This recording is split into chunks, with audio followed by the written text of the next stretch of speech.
computer. Okay, are you ready? I'm ready. Okay, Lissa, this is Jana, and I'm here with Christi, and we are getting ready to do her episode in the podcast. She is one of the authors in both of Serena's books.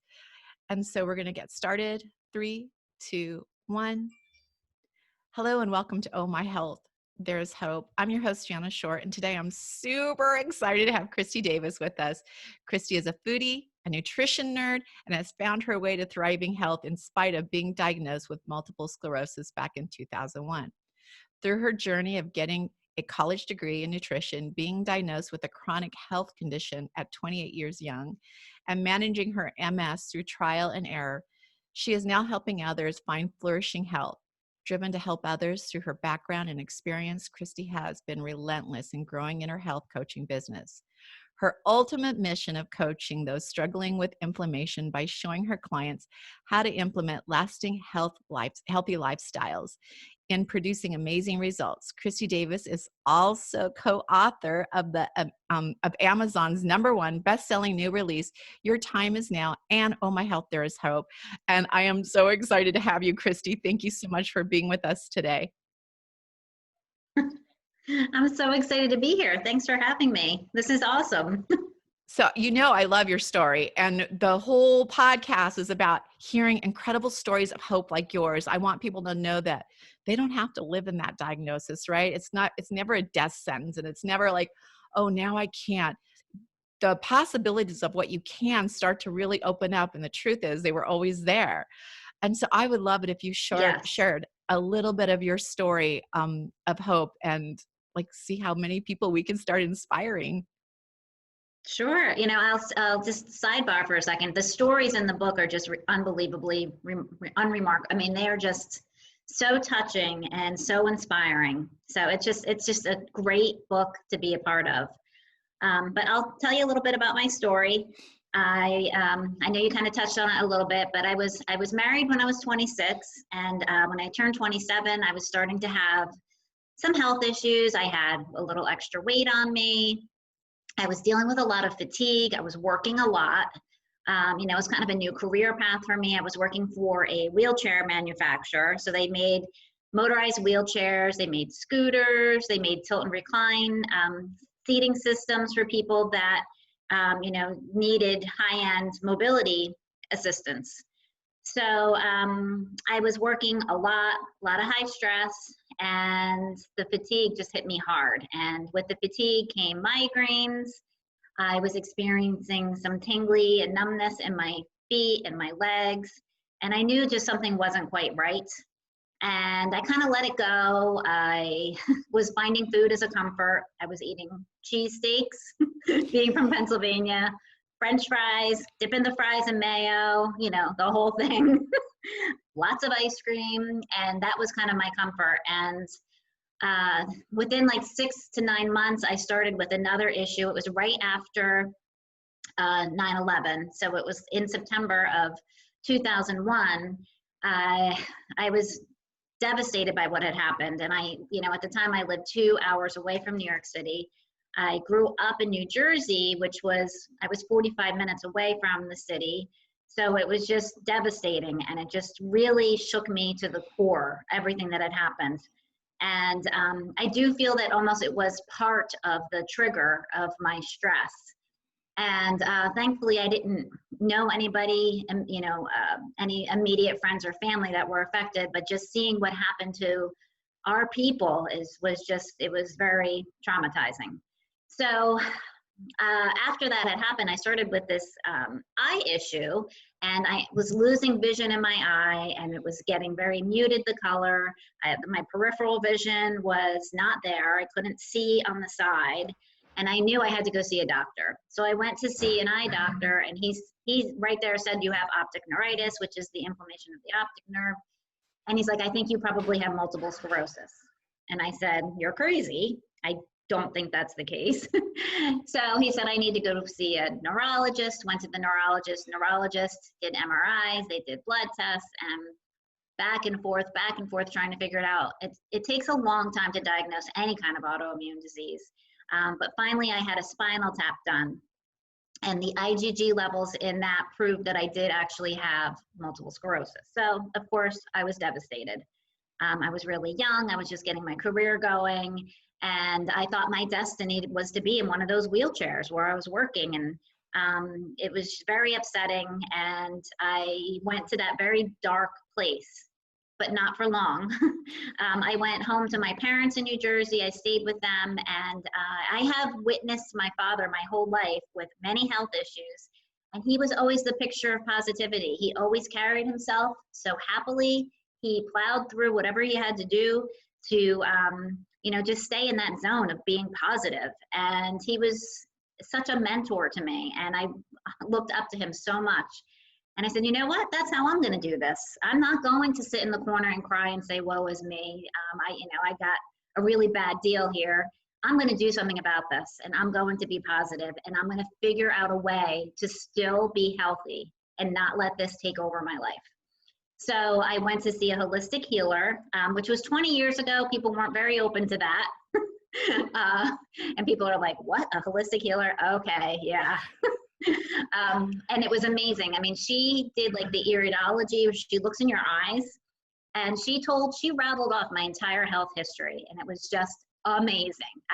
I couldn't believe everything. She knew everything. She knew all the bronchitis I had, the fact that I had mononucleosis.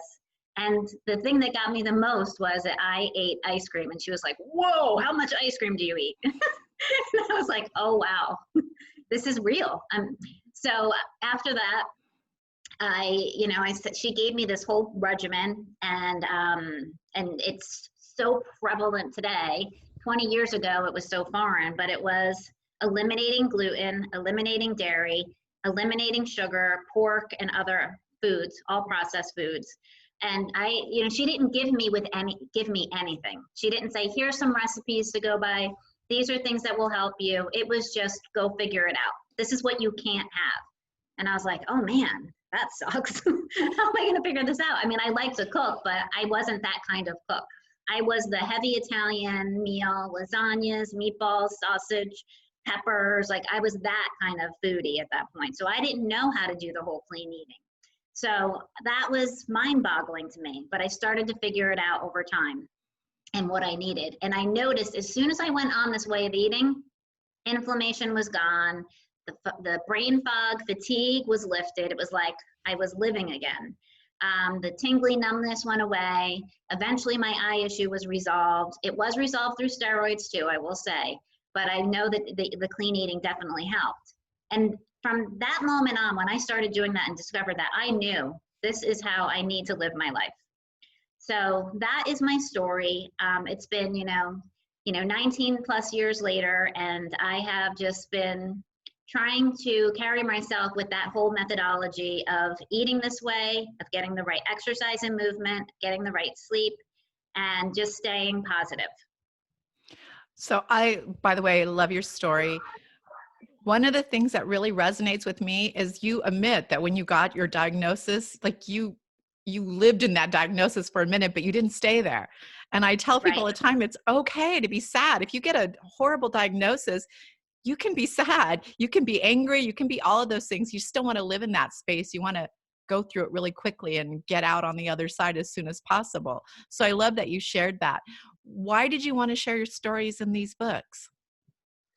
Well, part of my tagline and my logo is inspiring to thrive. And I really just want to inspire other people to let them know that whatever chronic issue, health issue you have, you can't let it define you. It's not who you are. You have the power to manage it and control it as best you can. And you can still live your best life and be resilient through it. It's just the way that you embrace it and you move forward with it. So with the story in the book, by the way, I loved it. I know that we're on a podcast, but we do put it on YouTube, and I want people to know, like, these are the books. I'm also an author in there with her, but her story is so powerful in these books, and I would highly recommend you like grabbing those. We're going to put them in her show notes so you can get to her story very quickly. But what is the one thing that you want people to take away from your story? Well, I want them to know to never give up. I mean, we can't give up, right? You know, we're here for a reason. I truly believe that. There's always something to live for. I just, whether it's something really small that you need to build up to, or whether it's just a big goal that you have, there's always something really important to live for. And we have to, you know, kind of get in that place and know that we have that to hold on to. I love it. Some of the things that I want to talk about is what you're doing now. What drove you to become a health coach, considering all the health related options out there? And I'm pretty sure I'm going to know what your answer is, but I would love to hear why you decided to be a health coach. Well, it's funny because I went to college for nutrition. So I have a bachelor's degree in nutrition. I just never pursued it, but it's always been my thing. I've always been the one to pick up all the health magazines, buy like all the different health books, always tuning into television shows that have to do with health. And it just has always been my thing. But I think I was scared to do something with it, honestly, when I look back. It's almost like sometimes we're afraid to succeed. And this has been my passion. So why not pursue your passion? I was 46 years old when I decided to start pursuing my passion. But I wanted to be able to help other people that are struggling. There are people out there struggling with chronic health issues, whether it's autoimmune, multiple sclerosis, whatever there is, but there is a way to get through it. So I just want to be able to help other people. And I feel like I can make the most impact doing it this way. You know, doctors, and they do such a phenomenal job with helping people, you know, with diagnosis and what they need to treat it, but they aren't there to help patients be compliant, to really walk them through each step of getting there, and not just getting there, but staying there and staying in that healthy place and knowing how to establish habits that will last you a lifetime. And even if you go off course, which, I mean, we all do, who's perfect? I do. It's about being able to, you know, kind of turn around and get back on track again. So, and I think that's the key to being healthy and staying healthy. I totally agree. I think that health coaches, wellness coaches, they're there to keep you healthy. They don't really diagnose, or they're not doing that kind of treatment. And you don't call your doctor up and say, "Hey, I feel really good today. How do I stay this way?" Right? You don't call him Right. up until you're not feeling well. And the Mm-hmm. health coaches help you sustain that health and in a really positive, thriving way. But when you decided you wanted to be a health coach, how did you choose your education and schooling for your certification program? Because for those of you who have a story like Christi, and you're like, I want to help others, I'm passionate about it. Not all of these certifications are created the same, and you could do harm if you're not trained correctly. So how did you choose, Christi? Well, you know, it's funny, you get exposed usually to like one form of a school. So mine, the first initial one was something that I really loved, the whole philosophy, and the education that they give you on nutrition was phenomenal. But they didn't teach you about habit change. And I felt that that was key. That's something that I have innate within me because I was forced into habit change because of my health condition. And that's kind of what just anchors me with all of my decisions. And I know a lot of people have a hard time making that connection. It's like you really have to make that connection with that why you want to be healthy. And I have my connection. And I found that the school that I went and got my certification through offers you the whole path of defining and unveiling why you want to be healthy and why you want to stay that way, and always tuning into it. So that was really the deciding factor of why I chose where I got my certification. And I love that you really thought that process out, because when I first got certified, I got certified as a health coach, but that isn't not my passion. I'm like you. I believe the mind is like so powerful. And if you change your mindset, you can change anything going on in your life. And I had to go back and get more training to become a mindset coach, because they're definitely different. So I love that you thought that process out, knew Yes. exactly what problems you were solving, and got the correct education. So bravo to you. Thank you. Thanks. So, what is the main action you take to stay ahead of your health? Because having MS doesn't go away. We're not going to cure it. So what are your actions that you do to stay ahead of that? Well, for food wise, I'd still stick to the no gluten, no dairy, no processed sugar. So if I do have sugar, it's of a natural form. I really try to limit processed foods, and exercise is huge for me. Some people have mobility challenges, and I totally understand that. I'm very fortunate, and every day I thank God that I've been stable and mostly in remission with this disease. But movement is just huge. Excuse me. It's funny because I went for a run before this. I think I'm still a little dehydrated. Okay. So you were telling us how you... Okay, so the movement is huge for me. It just helps my mind. And the mind is what's propelling me to keep going, right? So I have to get exercise in almost every day on some kind of capacity. It doesn't have to be anything intense. It doesn't have to be like a HIIT workout or anything. Even just getting out for a walk, it just helps me on many, many levels. And then just staying positive and believing in myself. And that is huge. I actually had these bracelets made up, and I know you probably can't see it, but I have believe inscribed in them, and I give them to my clients when they work one-on-one with me, because it's huge and it's something that we work on. We have to believe in ourselves. When we're trying to set a goal like this, it's so important to, have that belief within that we can do it and that we can achieve that goal. And not just that goal, but really anything that we want to achieve in life. So that really does carry me through as well. And it's a real huge component. I try not to go down that rabbit hole of being down and, being upset about the fact that I have this disease. I do really look at it as a blessing. I feel, if I didn't have this disease, maybe I would be having a lot of health struggles with my weight, because I struggled when I was younger and I was always overweight. And I really struggled with food and not eating the right kind of food. So I almost feel like this was a blessing for me to kind of course correct and get on the healthy path that I needed to be on. And that has shifted over the past 20 years with having kids and learning through them that, my why has changed. And I want to be healthy for them, and I want to set the right example for them. And I never want to be a burden on my family. So that's why I put my health first, which some people don't grasp the fact how important it is to put you first, so that you are the best version of yourself for everybody else around you. So it's not being selfish. I just have to clarify that with every client. It's so important. I know we had a thing that we were doing with a group of friends, and we call it quarantine instead of quarantine, because we should have self-care. We're doing face masks online and just giving ourselves some love. Yeah, that's great.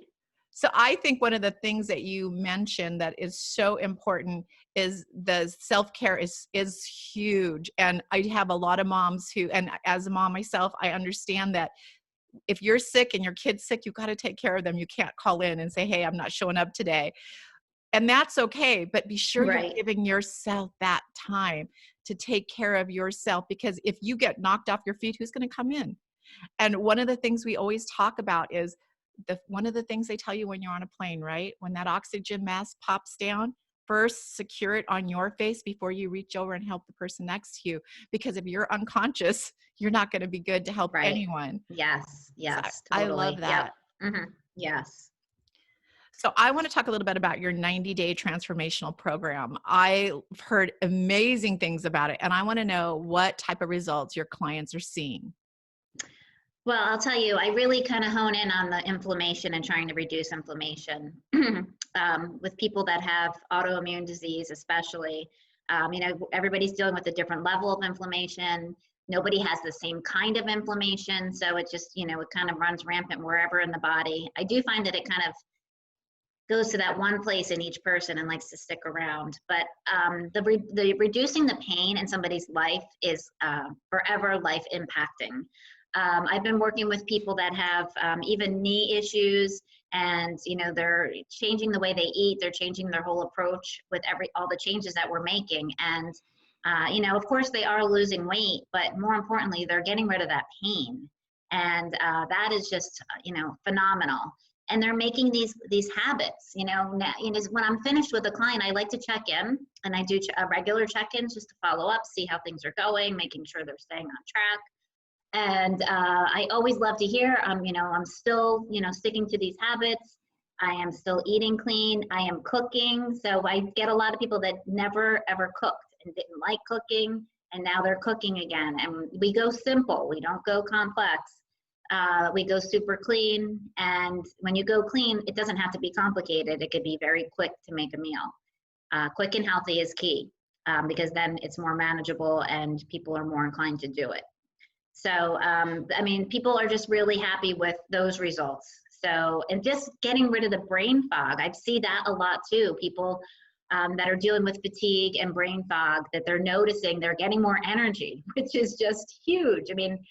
It's funny because with autoimmune and MS, some days I wake up and I'm just not in that zone. Sometimes this is what happens. You kind of, it's like, it ebbs and flows a little bit.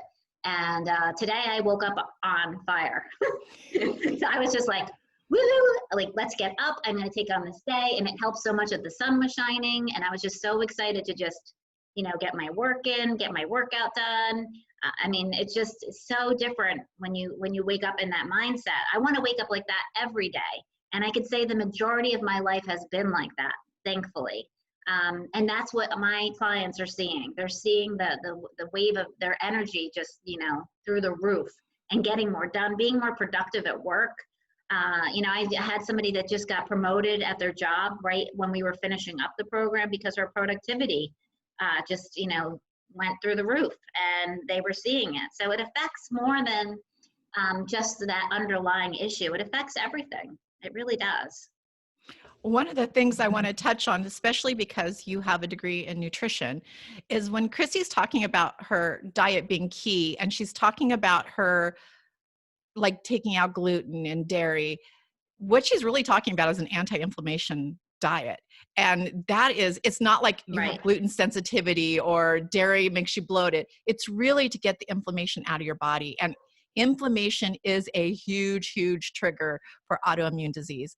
And when you change that and start removing anything that's going to cause the body to become inflamed, you start reducing the risk of having those triggers that are going to inflame your autoimmune.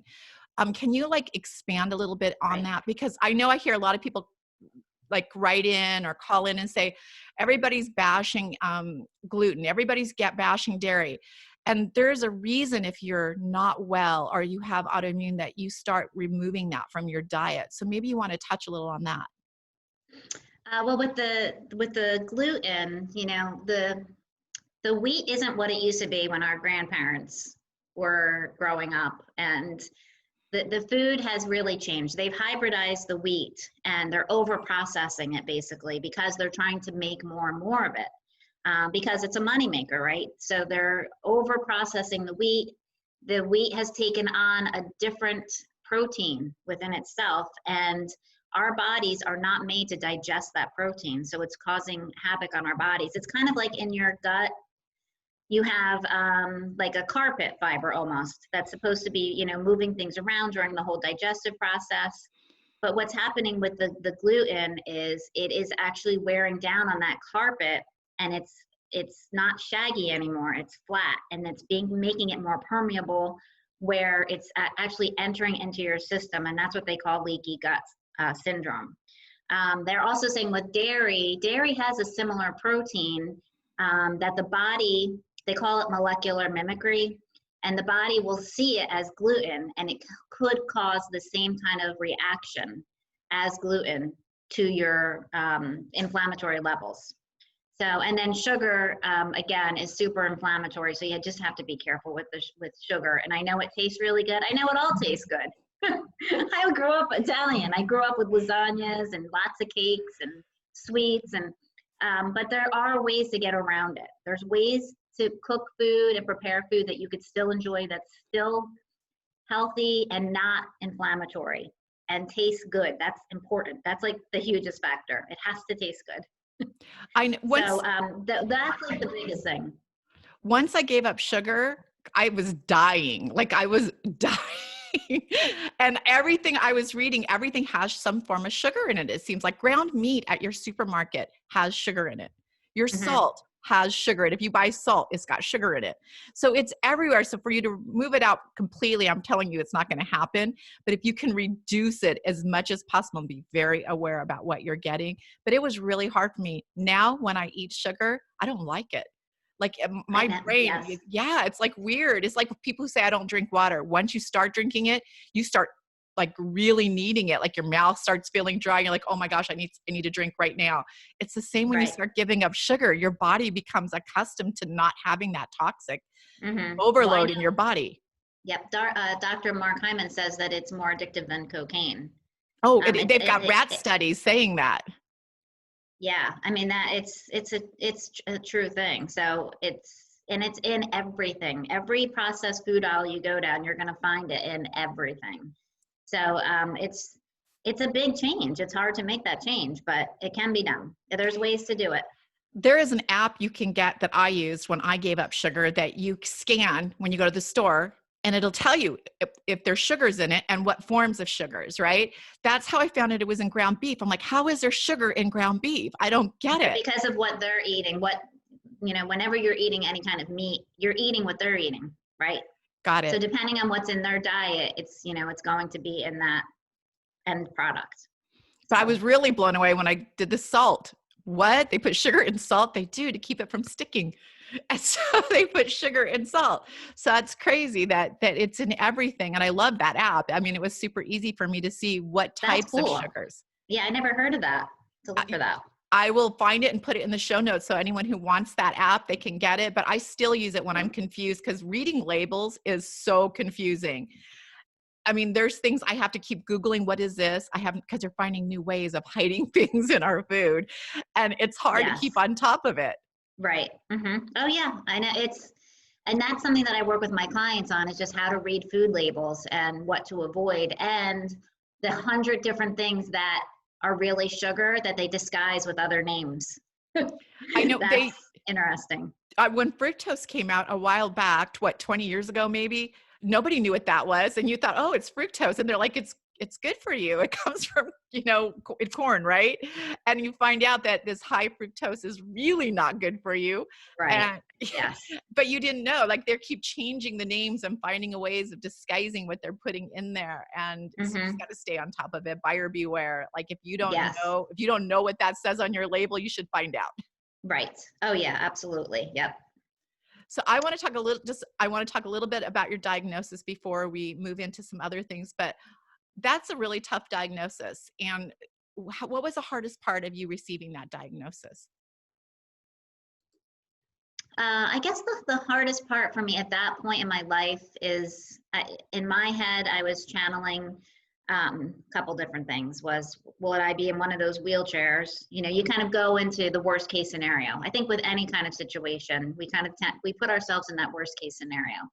So that's where I put myself, in one of those seating, high-end mobility chairs that like a motorized wheelchair. The other thing is, I had just gotten married and I was like thinking, will my husband not want to stay with me? I don't want to be a burden to him.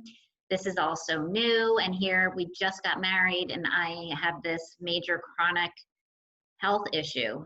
So that was something scary. And then the other thing is, he wanted to get a 1-level house and I was like, no, I am not going to give into this. So that was something where I'm like, no, we're getting a 2-story house. That was what we wanted, and that's what's going to happen, and that's what we've done. And then the other thing that did, because you go forward a little bit in your thinking and your thought process, and kids, we wanted to have children, and I was scared about having children, and I researched, having an MS diagnosis and having children, and it's funny at that time when computers were becoming more like the internet was like more prevalent. I was looking at like different groups that I was joining online, and I found an MS support group, and I had wrote in it about my diagnosis and that I wanted to have children. And I had somebody just say to me, well, that is the most selfish thing that you could ever do. how could you want to have children and expose them possibly to this disease and put them through everything? And said that I was selfish, and she just completely shamed me. And I just said, okay, no more support groups. I just left the group, and I'm like, it was just a very negative, you can go down that negative path really quickly. And I wasn't letting myself. So when I started to get anywhere that was like kind of negative, I just shut it down, because it's just not where I wanted to go, not in any way. So, I mean, those were the biggest things really with my diagnosis. I knew eventually I had to start treatment too. And the treatments for me then were injections daily, which I was scared out of my mind about doing. I was like, I can't imagine giving myself a shot every day.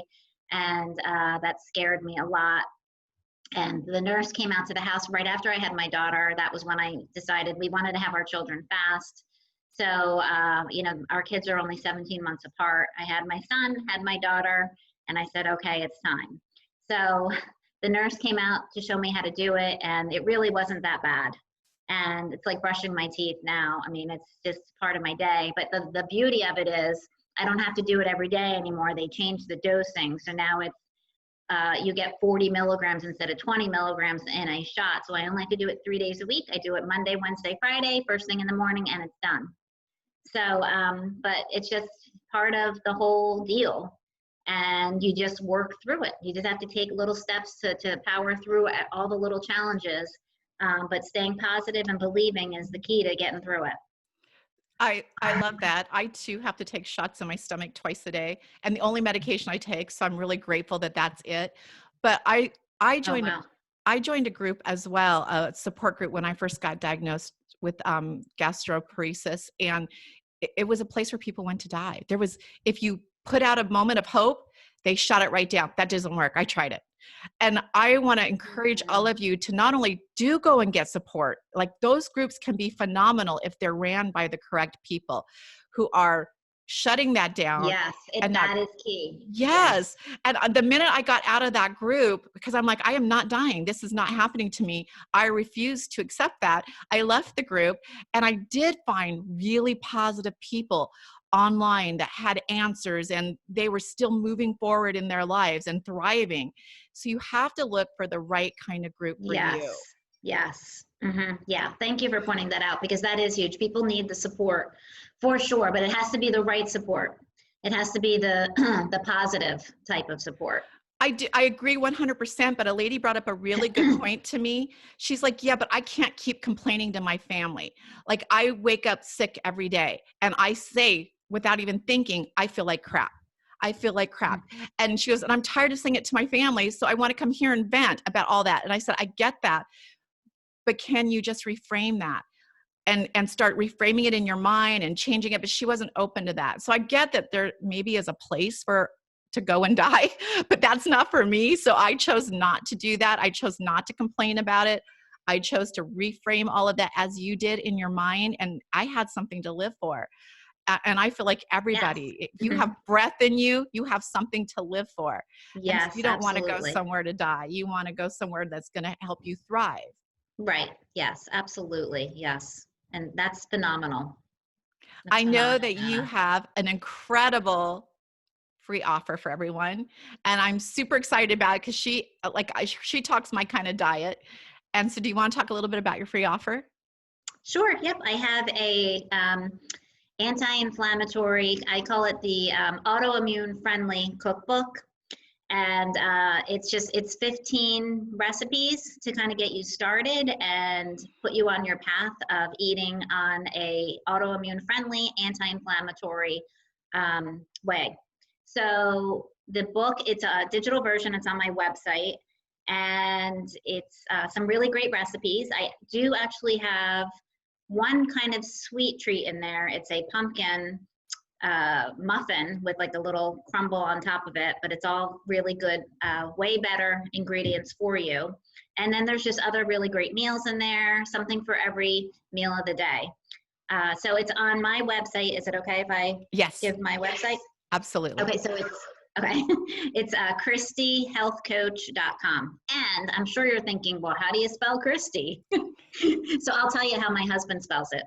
He spells it Christ with an I. So if you can remember that, that makes it a lot easier, right? It does.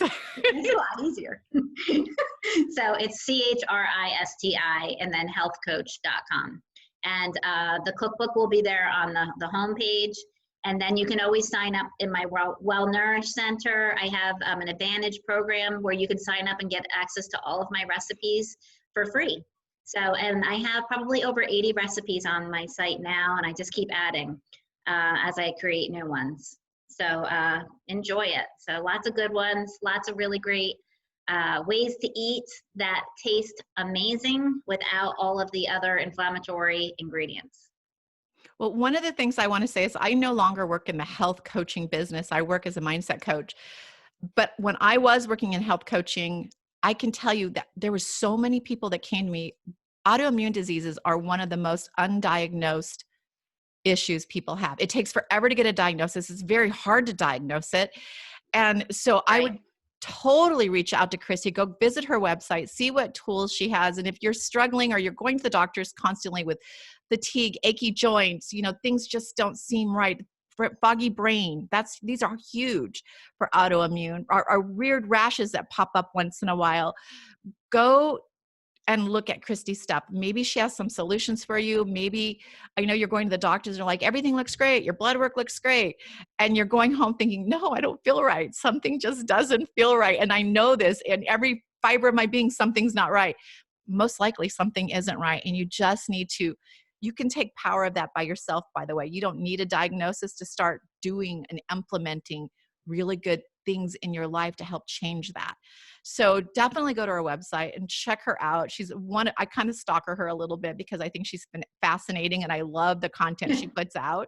So grab her book, go and check her out on the website. And Christi, thank you so much for taking the time to share on the podcast today. I love your story. Oh, thank you so much. I was, one other thing I'll add is on my Facebook, I have been doing like free coaching Fridays. I just do like lives and I have different topics, mostly all related to autoimmune disease. And, you can always tune into one of those. And then if you can't tune in for whatever reason, you can always access it on my website. So I have all the recordings. They're on my YouTube channel and they're all on my site now. So you can always find them there. And that's something that could just probably be a big help to at least get started and kind of thinking about like your next steps and how to proceed with taking care of whatever kind of autoimmune disease you may have or suspect you may have. That is perfect. I love that. And whenever you can get something for free, I mean, come on, duh. It's a no-brainer. Right. Yeah. Yes. And it gives you an opportunity. No-brainer. Yeah. It gives you an opportunity to get to know her as a coach and get to know her coaching skills. And is she somebody that you resonate with and could help you? So go grab these Fridays, join her Facebook group. What's the name of your Facebook group? You know what? I just have everything in the lives that I do, I just do it on my general page. So it's just, if you go on my website and click on Facebook, it'll take you there, but it's just Christi Davis. Perfect. So you can find me there if you go to the website and just go right to the little Facebook icon. It'll take you there. Well, Christi, thank you so much for taking the time to share with us. I know your story is definitely going to touch people. It's going to send a ripple effect of hope out into the world. So thank you. Oh, thanks so much for having me. This was great. This was so much fun.